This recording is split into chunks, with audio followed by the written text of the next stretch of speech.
Assalamualaikum warahmatullahi wabarakatuh.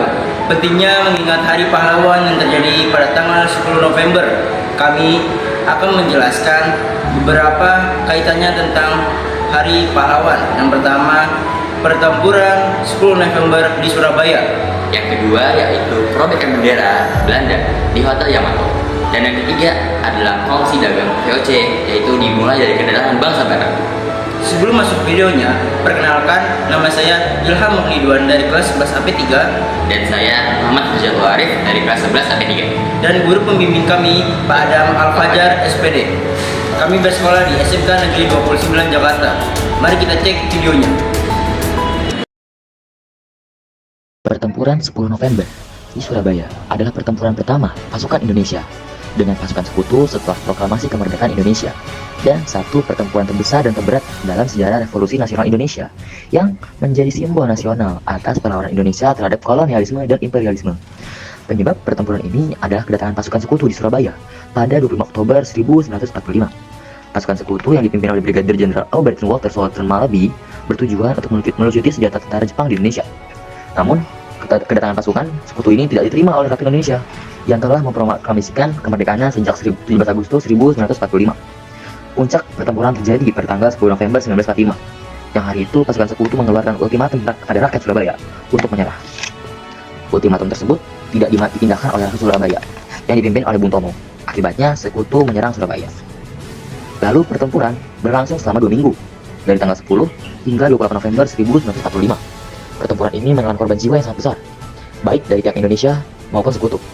Diperkirakan korban jiwa dari pihak Indonesia mencapai 20.000 orang, sedangkan korban jiwa dari pihak sekutu mencapai 1.500 orang. Pertempuran Surabaya ini memiliki arti penting bagi perjuangan kemerdekaan Indonesia. Pertempuran ini menjadi simbol perlawanan rakyat Indonesia terhadap kolonialisme dan imperialisme. Pertempuran ini juga menjadi pemicu perlawanan rakyat Indonesia di berbagai daerah lainnya. Tokoh penting dalam pertempuran 10 November di Surabaya antara lain, yang pertama yaitu Bung Tomo, kedua Gubernur Suryo, tiga Majen Sungkono, keempat Kiai Haji Hasyim Asy'ari CS Mustopo.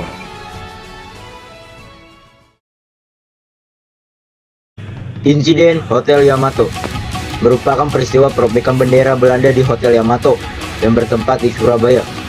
Terjadi pada tanggal 19 September 1945. Peristiwa ini diawali dengan perundingan antara Sudirman, yaitu Residen Surabaya, dengan Victor Willem Carlos Plockman selaku komandan tentara sekutu di Surabaya. Dalam perundingan tersebut, Plockman menolak untuk menurunkan bendera Belanda yang berkibar di Hotel Yamato. Penolakan Plockman ini membuat para pemuda Surabaya marah. Mereka menganggap bahwa hal ini merupakan penghinaan terhadap kedaulatan Indonesia. Pada sore hari, sekelompok pemuda Surabaya mendatangi Hotel Yamato untuk menurunkan bendera Belanda. Pertama-tama, para pemuda ini mencoba untuk membujuk Plockman untuk menurunkan bendera. Namun, Plockman tetap bersikeras menolak. Akhirnya, para pemuda ini memutuskan untuk menurunkan bendera Belanda secara paksa.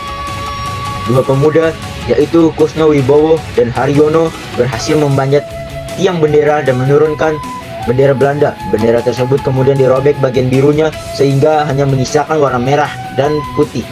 Bendera ini kemudian kembali dikibarkan di puncak tiang bendera. Peristiwa perobekan bendera Belanda ini disambut dengan sorak-sorai oleh massa yang berkumpul di bawah hotel.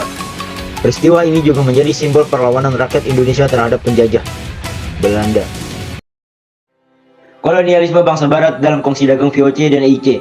Kolonialisme bangsa Barat di Indonesia dimulai pada abad ke-16 ketika bangsa Portugis dan Spanyol tiba di Indonesia.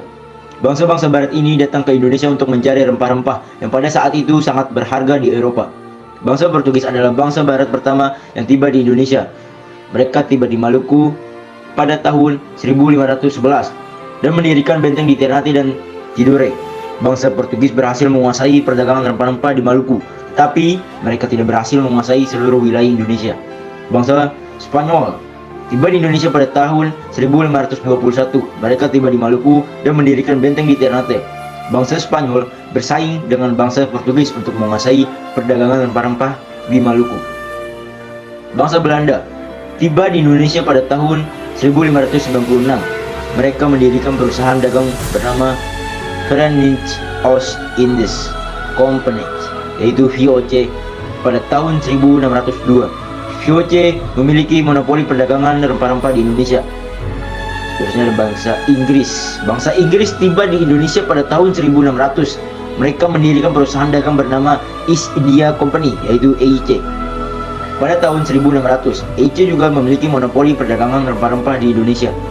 VOC dan EIC adalah dua kongsi dagang besar yang menguasai perdagangan rempah-rempah di Indonesia. Kedua kongsi dagang ini memiliki peran dalam kolonialisme bangsa barat di Indonesia. VOC adalah kongsi dagang Belanda yang memiliki monopoli perdagangan rempah-rempah di Indonesia. VOC memiliki kekuatan militer yang besar dan menggunakan kekuatan militer tersebut untuk menguasai wilayah Indonesia. VOC juga menerapkan kebijakan monopoli perdagangan yang merugikan rakyat Indonesia.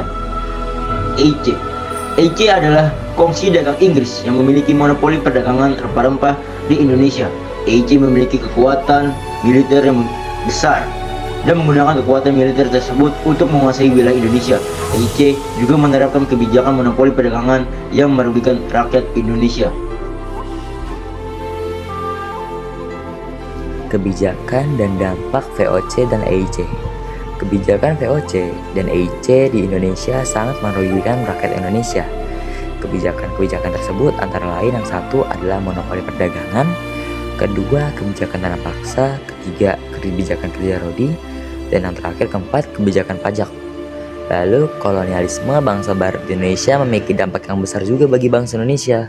Antara lain, satu, kekayaan alam Indonesia dikuasai oleh bangsa barat. Kedua, rakyat Indonesia mengalami penderitaan dan kesengsaraan. Tiga, rakyat Indonesia mulai menyadari pentingnya kemerdekaan. Lalu, akhirnya kolonialisme bangsa barat Indonesia berakhir pada abad ke-20. Bangsa Indonesia berhasil merebut kemerdekaannya dari bangsa barat pada tahun 1945.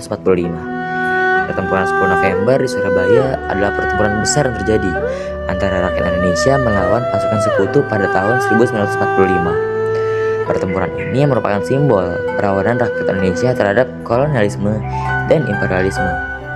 Bangsa Indonesia berperan penting dalam mengakhiri kolonialisme bangsa barat di Indonesia. Bangsa Indonesia melakukan perlawanan terhadap bangsa barat baik secara militer maupun non-militer.